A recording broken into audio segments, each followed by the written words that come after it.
पूर्व मंत्री बलबीर पाल शाह के पुत्र विक्रम शाह का जगह जगह पर स्वागत कर उन्हें प्यार व दुलार देने के साथ समस्याओं के बारे में अवगत करवाया जा रहा है। इसी कड़ी में अमर भवन चौक के पास सैनी बिरादरी ने विक्रम शाह का स्वागत कर अपनी समस्याएं बताई। इस अवसर पर अमर भवन चौक के निवासी सन्नी सैनी ने कहा कि शहर में भाजपा ने भयानक त्रासदी मचाई हुई है। साथ ही उन्होंने कहा कि एक बीजेपी से बच्चे, बुजुर्ग व व्यापारी सभी परेशान हैं। वहीं इन सड़कों की बुरी हालत है जिससे हर वर्ग भी परेशान है। सन्नी ने बताया पिछले 7 से 8 साल से यह समस्या बनी हुई है जिसका आज तक कोई समाधान नहीं हुआ। साथ ही उन्होंने कहा कि अशोक नारंग का इस्तीफा केवल दिखावा है। समस्या लेकर जब भी विधायक के पास जाते हैं तो वह मिलते ही नहीं हैं। सैनी ने कहा भाजपा उन्हें पसंद करती है जो उनके चहेते हैं। विक्रम शाह ने कहा कि समस्या बहुत बड़ी है। इंसार बाजार से लेकर अमर भवन चौक तक बहुत बड़ी व्यापारियों की मार्केट है। इस मार्केट से महिलाएं परिवार के साथ खरीदारी करने आती हैं। उन्होंने कहा कि बड़े दुख की बात है, आगे बढ़ने की बजाय पीछे की तरफ जा रहे हैं। विक्रम ने कहा सभी कार्य गलत तरीके से किए जा रहे हैं। जिस ठेकेदार को खिलाफत की जाती है उसी को दोबारा ठेका दे दिया जाता है। शाह ने कहा कि अगली बार सरकार बदलने के बाद समस्याओं का समाधान जरूर होगा।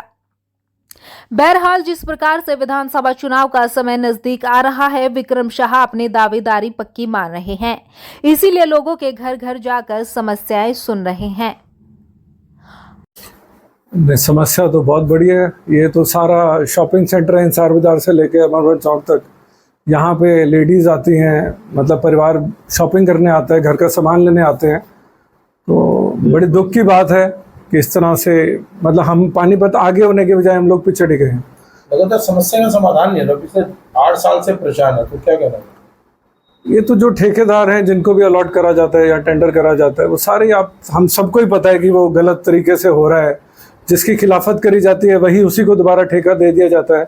अब क्या यहाँ पे हम एलिगेशन तो नहीं, मतलब क्या बोलूँ आप कहने के लिए, जिसके खिलाफ है ये उसी को टेंडर दे देते हैं। समस्या का समाधान कैसे हो पाएगा?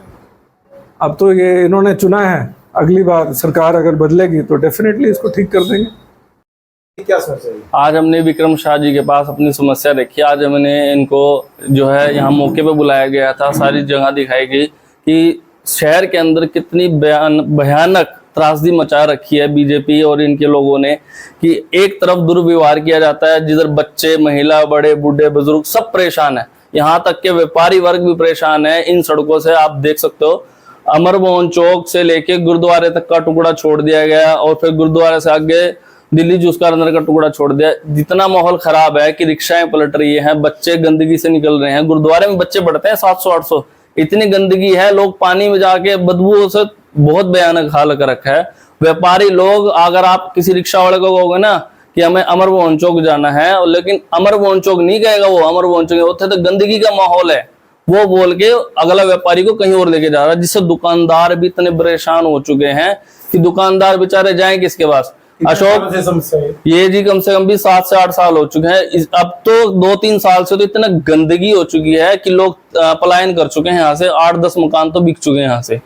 दूसरी बात, अशोक नारंग जी के पास जाते थे कि उन्होंने एक ऐसा इस्तीफा तैयार कर दिया कि वो या तो पार्टी के अंदर है या पार्टी से बाहर, ये नहीं पता लग रहा। उसके पास जाते हैं, जाने के बाद वो दिखा देते हैं जी देखो मैं तो जो है इस्तीफा दे दिया है। एमएलए के पास जाओ, वो बैठा हुआ मिलता नहीं है। जाए तो जाए किसके पास? सारे के सारे दिखावा है बिल्कुल प्रॉपर वे में। अगर दिखावा नहीं होता तो क्या ये रोड नहीं बनता? पूरा बजट पास हुआ। आप ये बताओ सर, आप सबसे बड़े एजुकेटेड पर्सन हो, आप ये बताओ कि पूरा एक बेल्ट बनाई और बेल्ट में सिर्फ बीच का हिस्सा बना दिया और दोनों साइड छोड़ दिया। वो किस वजह से छोड़ा? स्टार्टिंग कभी भी रोड की होती है, फर्स्ट पॉइंट से होती है, लास्ट पॉइंट से होती है, बीच सेंटर पॉइंट से कभी नहीं होगी। किसी भी रोड की होगी या किसी भी जगह की होगी। इतना गंदगी का माहौल बना दिया। बीजेपी से तकरीबन 99.99 लोग बिल्कुल परेशान है। वो 0.1% वे लोग हैं जो उनके चमचे हैं, जो उनके पार्टी के कार्यकर्ता है, सिर्फ वही आगे आते हैं इंटरव्यू देने के लिए। आज अगर तथ्यों की बात करे जाए तो 1770 करोड़ रुपए का घोटाला हुआ है, काम और विकास नहीं हुआ। अगर कोई भी बीजेपी का बंदा अगर ये कहता है ना कि 1770 करोड़ रुपए का फायदा हुआ है ये पानीपत के अंदर, एक बार आ जाए, फाइलें खुलवा के दिखा दूंगा कि कितना लॉस हुआ है। क्या नाम आपका? इस जानकारी को अधिक से अधिक शेयर करें, इसे लाइक करें और हमारे फेसबुक पेज न्यूज वेव को फॉलो करें और यूट्यूब चैनल न्यूज वेव को भी सब्सक्राइब करें। ये जानकारी कैसी लगी कमेंट करके जरूर बताएं। Bureau news wave Panipat.